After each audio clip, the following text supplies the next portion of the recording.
Salut à tous, le journal du foot de ce mardi 30 mars. Cristiano Ronaldo gardera bien son brassard de capitaine avec la sélection portugaise. La star de la Juve avait jeté son brassard à terre après un but injustement refusé le week-end dernier en Serbie. Mais le sélectionneur portugais Fernando Santos a mis fin à la polémique. Pour lui, le joueur est exemplaire sur et en dehors des terrains. CR7 sera bien capitaine du Portugal ce mardi soir lors du match de sa sélection au Luxembourg dans le cadre des éliminatoires du Mondial 2022. Lionel Messi est bien revenu au sommet de son art après un début de saison compliqué. La star du Barça enchaîne les grosses performances en 2021. Selon le dernier rapport de l'Observatoire du football CIES, le sextuple Ballon d'Or est tout simplement le joueur le plus performant des 5 grands championnats européens depuis le début de l'année. Cette étude basée sur plusieurs critères de performance place Lionel Messi tout en haut de ce classement devant Robert Lewandowski. Les infos et rumeurs du mercato, c'était pressenti depuis quelques semaines, c'est désormais officiel. Sergio Agüero va quitter Manchester City cet été à l'issue de son contrat.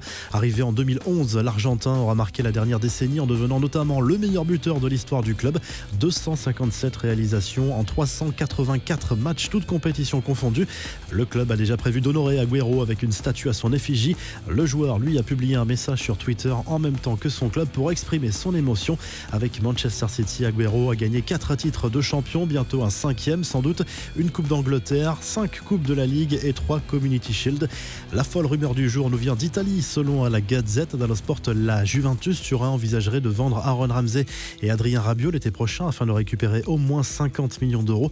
Plusieurs clubs seraient intéressés par l'international français, dont l'Olympique de Marseille, d'après le quotidien sportif. Marcelo, lui, va prolonger avec Lyon. Selon l'équipe, le défenseur brésilien est d'accord pour signer un nouveau contrat jusqu'en 2023. Son intention était de marquer l'histoire du club. Il aura 2 années supplémentaires pour y parvenir. La mise au point de Gareth Bale sur son avenir, après avoir laissé entendre qu'il souhaitait retourner absolument au Real Madrid cet été. Le joueur prêté à Tottenham a nuancé son discours après la polémique. Légalement, mon contrat stipule que je dois retourner au Real, c'est ce que j'ai déclaré. Je ne pense pas avoir manqué de respect à qui que ce soit, a expliqué l'international gallois. Enfin, Mathieu Valbuena prolonge son contrat avec l'Olympiakos d'une saison supplémentaire. L'ancien Marseillais est désormais lié au club grec jusqu'en 2022. Les infos en bref, 2 joueurs de l'OM au cœur d'une polémique. La police de Badalone, une ville de Catalogne, a stoppé ce week-end une fête illégale dans une villa. Le défenseur de l'OM, Paul Lirola, serait l'un des organisateurs et son coéquipier Leonardo Balerdi aurait participé à la fête selon la presse espagnole. Des nouvelles des Bleus qui joueront ce mercredi leur dernier match de ce rassemblement du mois de mars en Bosnie-Herzégovine. Les joueurs sont bien arrivés sur place. L'équipe de France s'entraînera une dernière fois ce mardi soir avant le match à Sarajevo. L'Algérie toujours plus proche d'un record sur le continent africain en surclassant le Botswana lundi soir 5-0 dans le cadre des éliminatoires de la CAN 2021. Les Fennecs ont porté à 24 rencontres leur série de matchs sans défaite. Les champions d'Afrique rêvent sans doute de s'emparer du record mondial co-détenu par le Brésil et l'Espagne avec 35 matchs d'invincibilité. Mohamed Salah, lui, a eu bien du mal à faire respecter les gestes barrières aux fans venus à sa rencontre après le match Égypte-Comores.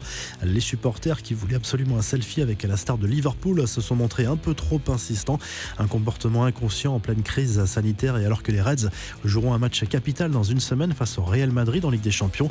Des nouvelles de Ronaldo, le Brésilien, l'ancien attaquant légendaire de la Seleção, a fait son mea culpa auprès des mamans du monde entier.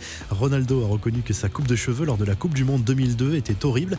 La fameuse petite touffe de poils sur l'avant du crâne, intégralement rasée par ailleurs, a été copiée ensuite par des milliers de jeunes fans à travers le monde. Paul Pogba a récupéré l'un de ses véhicules de luxe. Selon le Sun, l'international français a repris possession d'une Rolls de collection qu'il s'est offert en France. Le véhicule estimé à 350 000 € avait été placé dans une fourrière de Manchester depuis plusieurs mois en raison d'une plaque d'immatriculation invalide. Pogba va devoir payer une amende de 6 400 €. Et pendant ce temps, Neymar s'éclate comme un gamin pendant cette trêve internationale. La star du PSG a fait une blague à son coéquipier Ander Herrera, tranquillement installé dans une piscine pour récupérer. Le Brésilien lui a envoyé par surprise un seau d'eau bien froide dans le dos, vidéo publiée sur Instagram. La revue de presse, le journal L'Équipe consacre sa une à Ousmane Dembélé qui revient en grâce chez les Bleus au bon moment. Très performant avec le Barça, l'ailier tricolore a désormais un boulevard devant lui en vue de la liste du prochain Euro qui sera dévoilée dans 2 mois. Didier Deschamps apprécie son profil assez unique. France Football consacre sa une de son côté à Jean-Michel Aulas, le patron de l'Olympique lyonnais, désigné meilleur président de l'histoire de la Ligue 1 par le magazine. Le dirigeant raconte son parcours et prévient qu'il a encore des ambitions avant de céder sa place. Mohamed Salah à la une de Marca ce mardi, à une semaine du quart de finale aller de Ligue des Champions entre le Real Madrid et Liverpool. L'attaquant égyptien est persuadé que son équipe est mieux armée cette saison pour sortir le club merengue 3 ans après la fameuse finale perdue par les Reds contre le Real en C1. Ses retrouvailles avec Sergio Ramos sont également très attendues, même s'il n'en fait pas une priorité.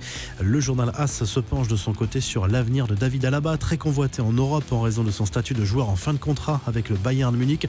Le latéral autrichien plaît notamment au Real Madrid et au Barça, mais le club merengue semble avoir une longueur d'avance dans ce dossier.